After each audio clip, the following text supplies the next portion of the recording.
Hey everybody, it's Bragg here, bringing you a video about Star Citizen. You may have heard of Star Citizen. It's probably one of, I think, the largest crowdfunded video game of all time at this point, of obviously making of this video. It's generated, I believe, at this point over $126 million in crowdfunding. So that's all players investing into this game. So it's actually a pretty big deal right now. I actually started pledging, or I made my initial pledge back in November of 2012, which is when the Kickstarter had ended, which was the basically kind of their pseudo anniversary for the game. Anyways, this video is basically, we're just going to cover really quickly what Star Citizen is and why you might want to be looking at it as a possible future game, single player and or MMO that you could be playing. So check it out.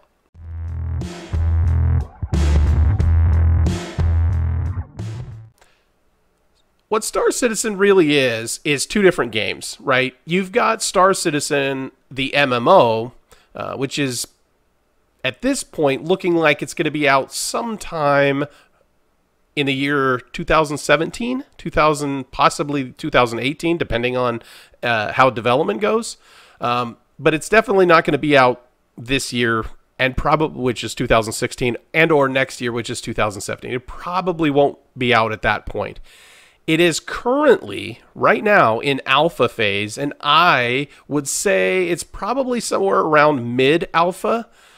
It's not almost done or even almost in beta. I would say it's about halfway through its normal alpha development cycle. So you have that MMO element. You also have the single-player element, which is Squadron 42. Now, Squadron 42, like I said, it's going to be a single-player game. That probably is going to be out sometime next year. No idea when. I don't even think the developers, CIG, knows when that's going to be out. But I would estimate it's probably going to be sometime next year. Don't quote me on that. I don't know for sure. So what it is right now is a playable alpha game. You can actually go in with your character, which you cannot customize. You can't change hair. You can't change anything like that. The character is set in stone right now. But you can change clothing on the character, hats, armor, weapons, stuff like that. But the character itself isn't customizable. But you can run around as this character in the game on different space stations and inside ships. Some of the larger ships are actually, you know, really big, where you can run around inside the ships and fly the spaceships. So you can go from jump point to jump, or not jump points, but from the, you know, like in the game right now, you can go from, you know, like Astro Station to repair your ship. You can go to the comm arrays to repair the comm arrays, and then, you know, get some money in the game. There's not a lot in the game right now. I wouldn't say it's even close to a fully fledged early access game at this point, but it is playable. You can actually, you know, play the character, fly the ships, you know, fly around actually with your friends. If you have some friends in the game, you can land on some of the bases like Port Correa, where you can actually shoot at other players. Kind of get into a little bit of a PvP skirmishing there. So there is things to do in the game right now. It is not complete. It is still alpha. So keep that in mind if you're looking at pledging into this game.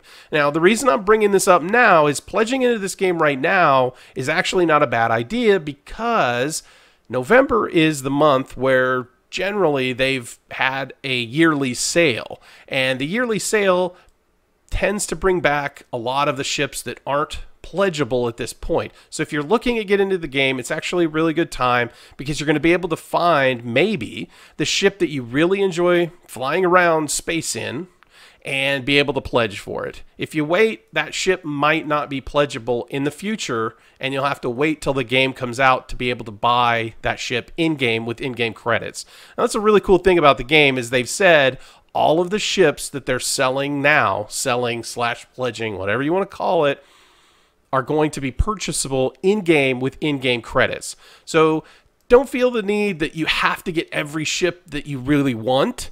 Get a couple of ships that you're going to have fun with, 1 or 2, and just, go with that. If you really are into collecting, and there's a lot of people, if you've looked through some of the forums on Star Citizen, there's a lot of people that have bought a lot of ships. I personally have a few ships, probably more than I need, but hey, if that's what you wanted to do, by all means, go for it.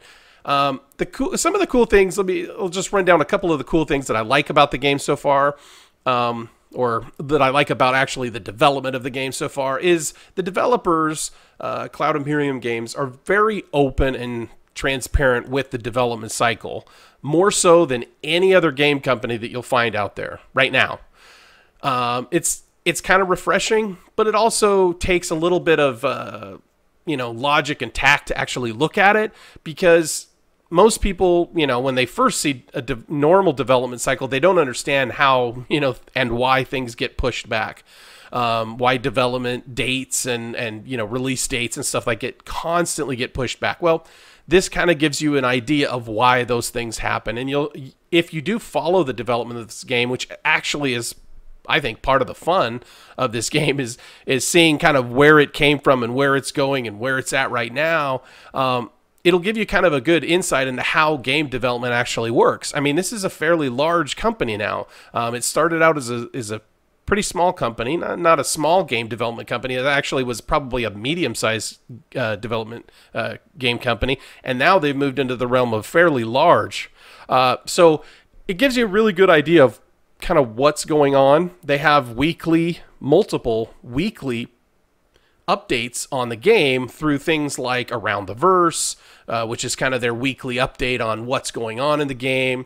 They have weekly updates through Bug Smashers, which is kind of a in-depth look at, not necessarily an in-depth look, but a look at bugs that they're hitting in the game that users have actually submitted, and then trying to determine, what's causing these bugs, and, going through it, going through the steps in remediating those bugs. So it's actually really a cool inside view that you don't get in other big name games. I mean, Battlefields and stuff like that are being developed by EA. There's only a handful of people that really are in the know in the development cycle of those games. So it is kind of refreshing, and it is kind of cool, but take it with a grain of salt. And any of these games, really look at them with a healthy amount of skepticism.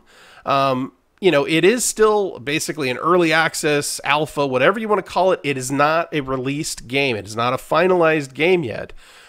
So look at it with healthy skepticism. And if you have the funds, I would highly suggest putting some into the game that you feel comfortable with, pledging for, and picking up a ship and trying it out. Like I said, right now it's still fairly early alpha, and there are going to be 2 games. So if you do pledge, make sure that you know which one you're pledging for. You're going to be pledging for Squadron 42, or you're going to be pledging just for the Star Citizen MMO part. There's also pledge packages that include both Squadron 42 and Star Citizen. So make sure you know which ones you're looking at and pledge for the right one. Look at the ships. And like I said, the good thing about getting in on it now is the November sale that's coming up. It's a really good time to pick up kind of the right ship that you're looking for, because most of the ships should be available to purchase during the next month's sale. So check it out. If you guys are interested in the game, let me know in the comments below. And as always, subscribe if you guys are, interested in the content that I'm putting out there. I'll be talking a lot more about Star Citizen. And in fact, I'll probably be coming out with some fairly basic tutorials on getting started with your first ship. So I'll probably be doing some tutorials on the Aurora and the Mustang ships, which are the first starter pledge ships that you can actually purchase, just to see if you guys are interested in any of that stuff. Go ahead and subscribe and check out the channel. Thanks a lot, guys. Have a good one. Bye-bye.